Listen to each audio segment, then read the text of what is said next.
අතන NS bike ගොඩක් තියෙනවා ඔයි. මලත් ආසයි ඔය NS බයික් එකක් එක්ක ෆොටෝ එකක් ගහන්න. අපි යමන් බං. ඉංගෙන් ඉල්ලලා බලමු. අඩෝ යමන්කෝ බං. ඉඳලා බලන්න. දෙයිත් දන්නේ නැහැ. යමන්කෝ.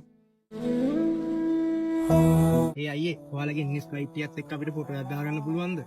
ඔබට පිස්සුද බං අපේ බයික් එක ෆොටෝ ගහන්න දෙන්න? ඔව් බං එක එකට දෙන්න නෙමෙයි බං අපි බයික් ගත්තේ. අනේ අයියේ එහෙම කියන්න එපා. අපිත් මේවට පණ ඇරලා ආදරේ. අපිත් මේ වගේ බයික් එකක් ගන්න පට්ට කට්ටක් කන්නේ. අයියෝ උඹට මුන් දෙන්න විහිළුවක් බං කරේ. උඹලත් කොල්ලෝ අපිත් කොල්ලෝ. අපිත් උඹලා වගේම සාමාන්‍ය කොල්ලෝ බං. උඹට මෙතන තියෙන ඕනේ බයික් එකක් අරන් ඕනේ තරම් ෆොටෝ ගහපන්. උඹට ඕනේ තරම් පැදපන්. කිසිම අවුලක් නෑ බං. අඩෝ අයියේ සිරාවටම අයියේ කියන්නේ. ඔව් ඔව් බං සිරාවටමයි කියන්නේ ආ. අරගෙන ඇති තරම් උඹට පැදපන්. අඩේ thank you අයියේ.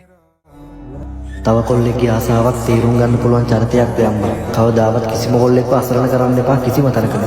මොකද අනිත් අයට තියෙන දේවල් තාම කට්ටියට නැති වෙන්න පුළුවන්. ඉතින් ඒ තමන්ගේ ආසාවල් හැබෑ කරගන්න ඒ කොල්ල පොඩි කාලේ ගන්න පුදුම කට්ටක් කනවා වෙන්නත් පුළුවන්.